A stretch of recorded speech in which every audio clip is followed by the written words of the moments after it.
कि माता वही है सुतवती,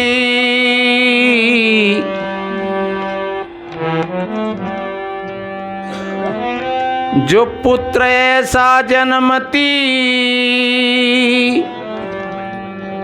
पिता वही सुतवान है,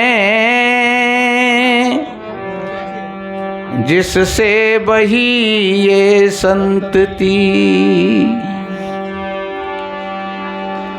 जिस वंश में नर होए वो वंश पावन जानिए,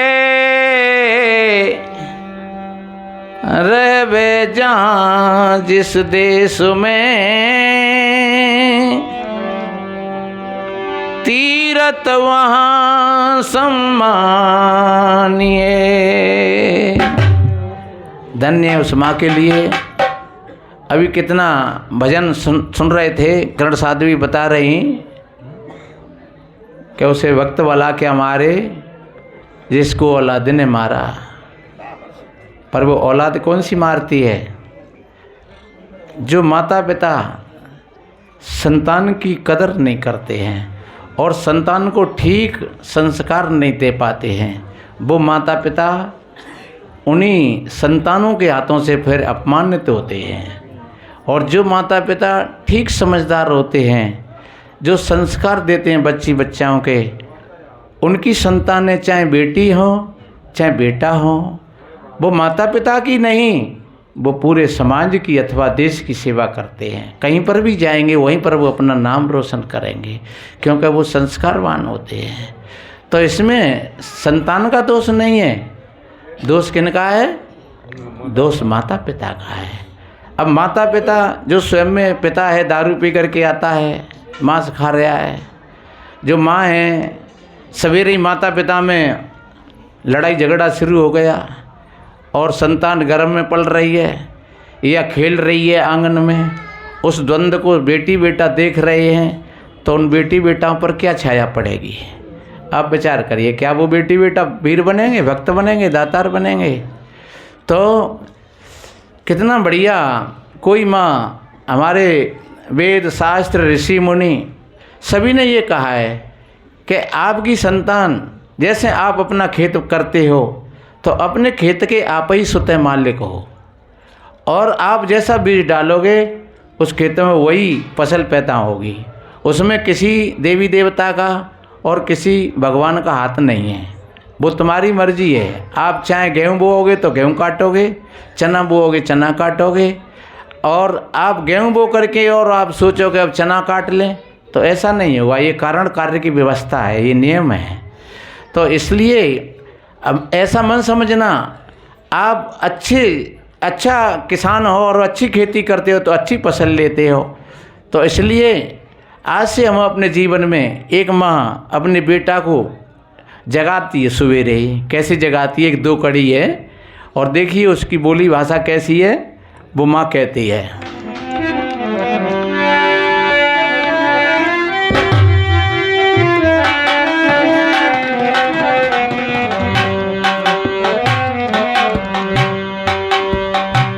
जागो ललनवा। एक माँ कैसे कहते, काहे रे हे मर रहो अवई जाई में, अवई धरो खाट में।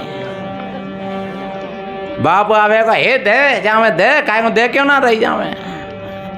और फिर भी मैयो आप सोचेंगे जी हमारी सेवा करेंगे, तो वे कैसे सेवा करेंगे? और वो माँ कितना प्यार दे रही है। जागो ललनवा, अरे जागो ललनवा, हो जागो ललनवा, सवेरो भयो रे। ये जागो ललनवा, सवेरो भयो रे। ये जागो ललनवा, सवेरो भयो रे। हंसती जाती है, ठंडे ठंडे हाथ उसके सर पर और उसके मुंह पर घुमाती जाती है। बेटा बेटी देखो सुबह हो गया, तुम कब जगोगे? अब तो जागो।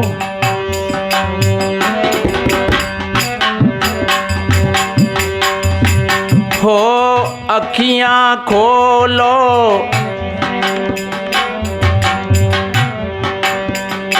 हो अखियां खोलो, उठ मुंह धो लो। अखियां खोलो, उठ मुंह धो लो।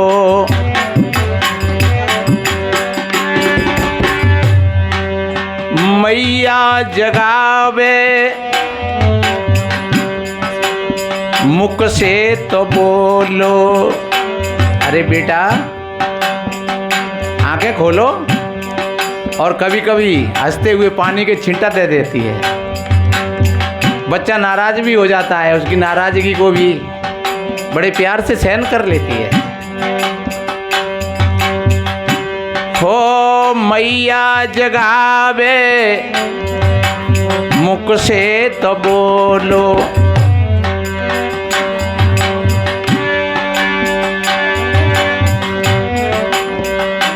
हो सुंदर समय,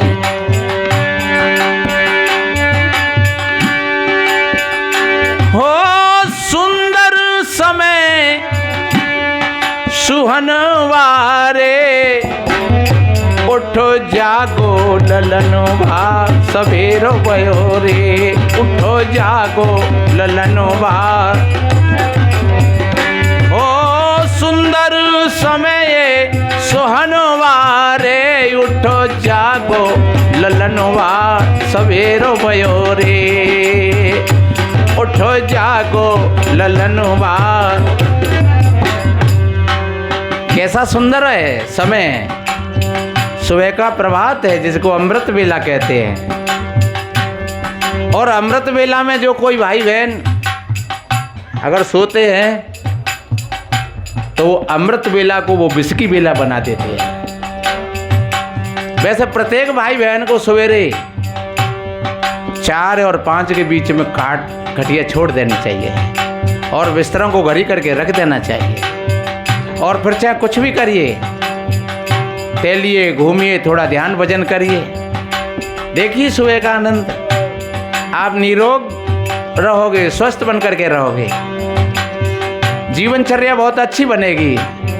सवेरे प्रकृति अमृत लेकर के आती है जिसको अमृत वेला कहा है।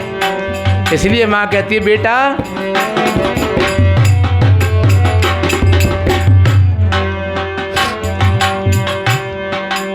निकला सूरज गया अंधेरा। हो निकला सूरज गया अंधेरा।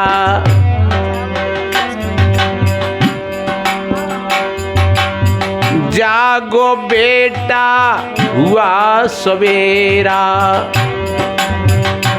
हो जागो लाला हुआ सवेरा। और ये मानव जीवन भी सवेरा है। और इस समय युवावस्था है तो फिर तो सवेरा ही सवेरा है, दोपहर है। इसलिए मेरे भाई बहनों, और सुबह के समय में अगर कोई सो गया, कोई किसान हो, कोई व्यापारी हो, कोई विद्यार्थी हो, कोई साधक हो, अगर सुबह की बेला में सो गया तो वो अपने जीवन समर क्षेत्र में हार कर जाएगा। और जो सवेरे जागृत हो गया, समझ लो उसकी जीवन बेला अच्छी बनेगी। इसलिए हो निकला सूरज गया अंधेरा। जागो बेटा हुआ सवेरा।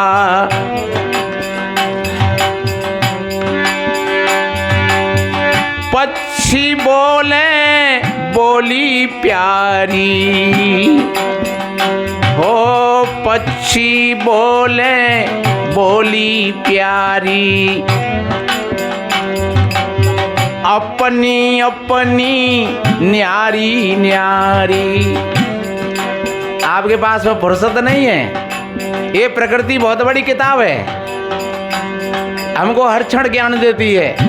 पशु हैं, पक्षी हैं, वृक्ष हैं, औषधियाँ हैं, ये सारी चीजें हमको ज्ञान दे रही हैं बराबर। लेकिन ज्ञान तो जब मिले नहीं जब हमारी आंखें खुली हों। भाई सूर्य का प्रकाश तो बराबर है, लेकिन जब अपने ही मकान के गेट बंद हो तो फिर सूरज का प्रकाश क्या करेगा। इसलिए पक्षी बोले बोली प्यारी, अपनी अपनी न्यारी न्यारी।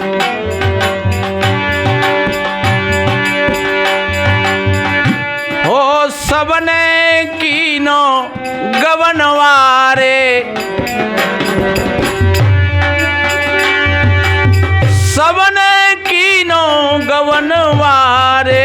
उठो जागो ललनवा सवेरो भयो रे, उठ जागो ललनवा, हो जागो ललनवा सवेरो भयो रे, तू जागो ललनवा।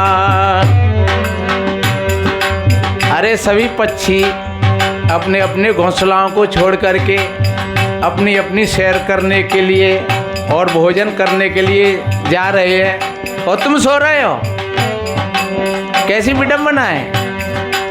इसलिए आखिरी पंक्ति में कितना बढ़िया कहा है, उठो लाल मती देर लगाओ,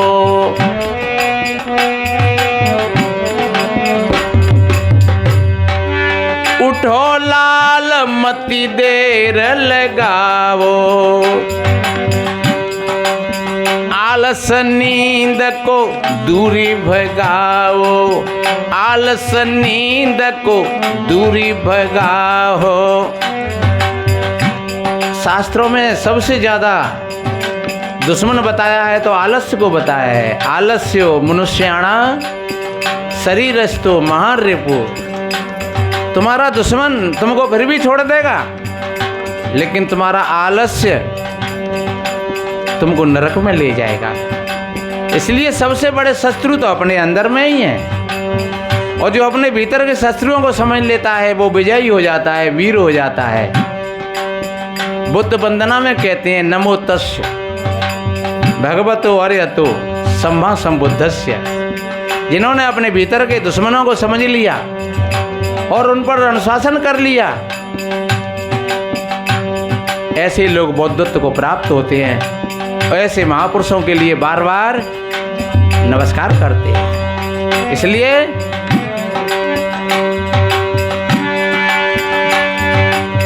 उठो लाल मते देर लगावो,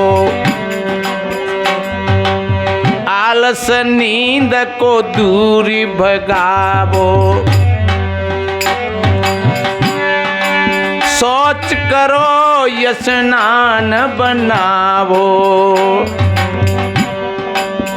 और अब हमको पता लगता है सुबह का स्नान बहुत सुंदर, स्वास्थ्य के लिए, तुम्हारी उन्नति के लिए। और जो माताएं बहन सवेरे ही नहा धो करके अगर भोजन बनाती हैं, रसोई बनाती हैं, समझ लो वो घर धीरे धीरे मंदिर बन जाता है। इसलिए सवेरे का स्नान ध्यान बहुत बड़ा महत्वपूर्ण है। कितना बढ़िया कहा, सोच करो स्नान बनाओ, वस्तालय विद्यालय जाओ, वस्तालय विद्यालय जाओ।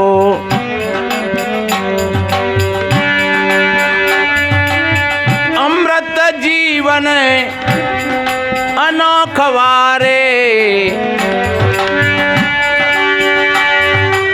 अमृत जीवन अनोखवारे। जागो ललनवा सवेरो भयो रे, जागो ललनवा सवेरो भयो रे, जागो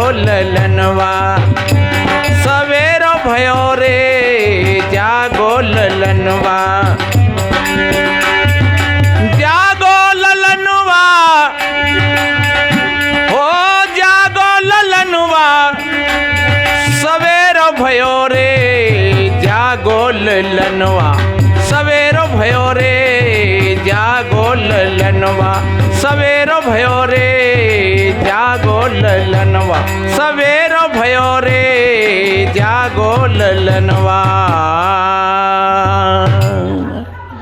इस नई साल के शुभ अवसर पर सभी बहन भाइयों के लिए शुभ मंगल कामनाएं।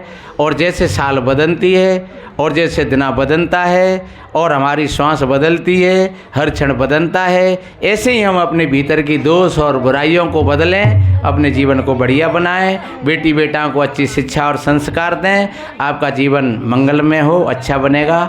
बस ज़्यादा ना कहते हुए, क्योंकि समय अपनी प्रतीक्षा कर रहा है। ये तो ज्ञान का भोजन था, अब थोड़ा शरीर के लिए प्रसाद की आवश्यकता है, वो भी तैयार है। और सभी भाई बहन बड़ी श्रद्धा से, बड़े प्यार से, एक दो बार में सभी थोड़ी जगह की, इधर में जगह नहीं थी तो थोड़ी जगह की कमी है, तो कोई बात नहीं है। और बड़े धीरे शांति से और सभी भोजन प्रसादी पाएंगे और साधु महात्मा एक तरफ अपनी पंगत लगा लेंगे और भक्त लोग बस इन्हीं सुमंगल कामनाओं के साथ बोलिए सतगुरु कबीर साहिब की साहिब बंदगी।